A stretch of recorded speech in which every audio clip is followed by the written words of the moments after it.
A massive scandal is developing at the New York Times, where it has now been revealed that the co-author of a discredited article on rape on October 7th, liked genocidal posts on social media, is a former member of an IDF intelligence unit, and had not even worked as a journalist at all prior to taking on a central role in Times coverage. The Times is now investigating the journalist, a woman by the name of Anat Schwartz, but the questions about this incident go so far beyond this one journalist and her appreciation for psychopathic social media posts. So here is the backstory. On December 28th, the New York Times published and news alerted what appeared to be an extensive investigation into one of the most fraught and contested parts of the Israeli October 7th narrative, that sexual assault was used by Hamas systematically as a weapon of war on that day. The piece was headlined, "Screams Without Words, How Hamas Weaponized Sexual Violence on October 7th, and the byline named three different authors, Jeffrey Gettleman, Anat Schwartz, and Adam Cella. Now, the fact that Hamas committed atrocities on October 7th is not in dispute. However, certain particularly horrifying anecdotes claimed by the Israeli government have fallen apart under scrutiny by Israeli outlet Haaretz. These debunked claims include that 40 babies were beheaded, that a baby was found in an oven, and that a pregnant woman had her baby cut out of her, among others. It is no accident, of course, that these stories were propagated. This agitprop about the barbarism of Hamas was crucial for Israel in their attempt to justify a barbaric assault on the Gaza Strip. So this piece, Screams Without Words, was published by the New York Times purporting to back up Israeli assertions about widespread rape on October 7th. It was incredibly significant. But no sooner had the piece been published that major problems emerged.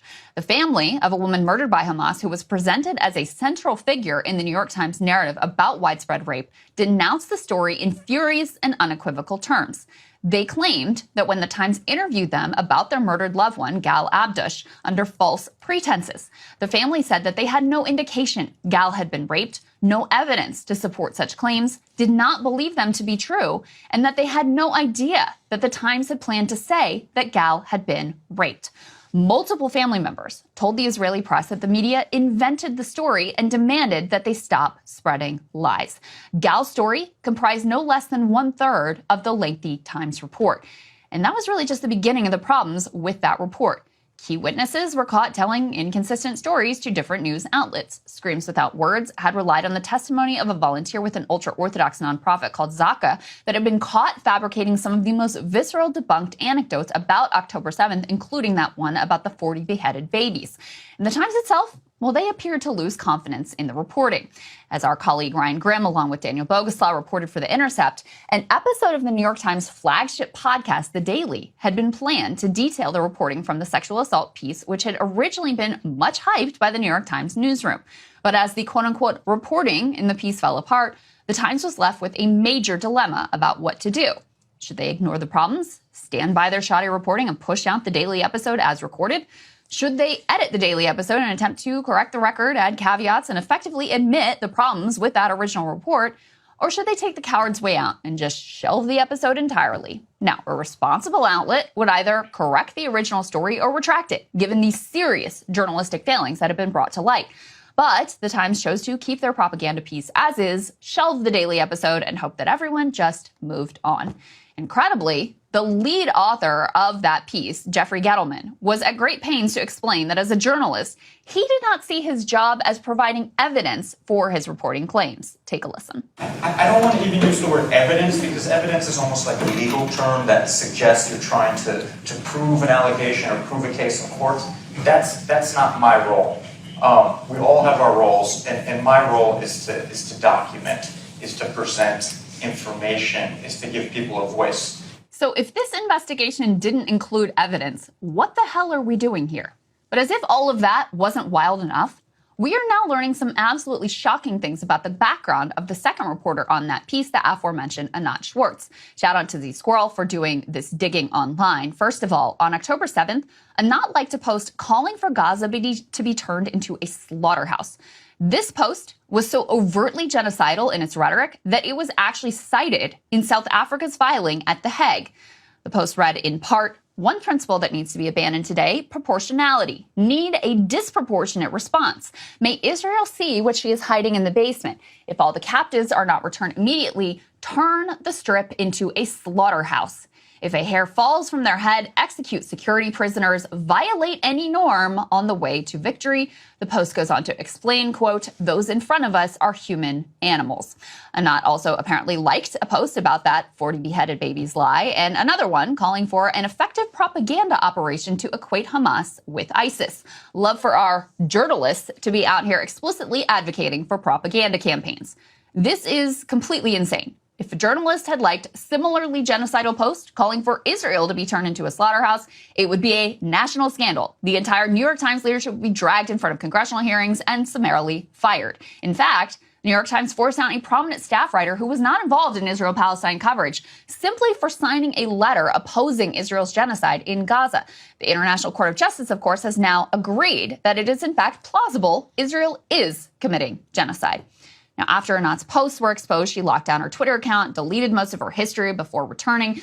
But while she can delete her social media history, she can't really so easily delete her professional past, which, if anything, is actually even wilder. So apparently, prior to landing this plum gig at the New York Times, Anat Schwartz had never worked as a journalist, never published a single piece anywhere ever, before being scooped up by the Times in November, just after the October 7th attack. She had been working as a small-time filmmaker. Perhaps the Times was looking for someone with a flair for the cinematic. But really think about this. Actual journalists spend their entire careers dreaming of a New York Times byline. The Times, after all, is the holy grail of elite journalism. And this lady, with literally zero experience, somehow gets brought in on a highly sensitive investigation on one of the most fraught topics imaginable. How the hell did this happen? But Anat is not only a former filmmaker, she is also a former IDF soldier who served, I kid you not, in an Air Force intelligence unit. So the lady with the genocidal social media posts, with no prior journalism experience and a background in Israeli military intelligence, was contracted to report on a piece which perfectly served Israeli government propaganda efforts at the time. What is happening here?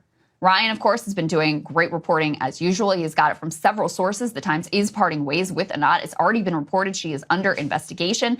But at this point, those actions seem like convenient scapegoating to cover up much graver questions. Who brought this lady in? How did they find her? Who greenlit this piece? Why have they not addressed the journalistic collapse of their supposedly blockbuster investigation? And what other Israeli propaganda and lies are they currently laundering? It's not only the New York Times, by the way. Wall Street Journal recently published a piece based on zero evidence that ran cover for Israeli claims about UNRWA, which helped justify the U.S. pulling aid at a time when Palestinians in Gaza are starving to death. That piece, too, was co-authored by a so-called journalist named Carrie Keller-Lynn with undeniable biases. She, too, served in the IDF and in an interview bragged about how her very close friend literally created social media for the IDF. Those are her words, not mine. Once these photos that you can see on your screen started circulating, Carrie Keller-Lynn also locked her accounts, scrubbed her history to prevent anyone from gathering further insights into her pro-Israel bias. Now, this incident casts in a whole new light. The studies would show systematic bias across major news outlets when it comes to coverage of Israelis and coverage of Palestinians. Israelis are slaughtered, Palestinians just mysteriously die. Great pains are often taken to make sure that Israel is never directly ascribed blame. And as the Palestinian death toll has climbed, the coverage of their deaths has actually plummeted. It is a testament to the outrageous nature of the suffering that, in spite of this onslaught of lies and propaganda, the American people still overwhelmingly support a ceasefire. Even Anat, with her skills as a filmmaker, with an Israeli intelligence background, can't craft propaganda strong enough to overcome the visceral horror of what has been done.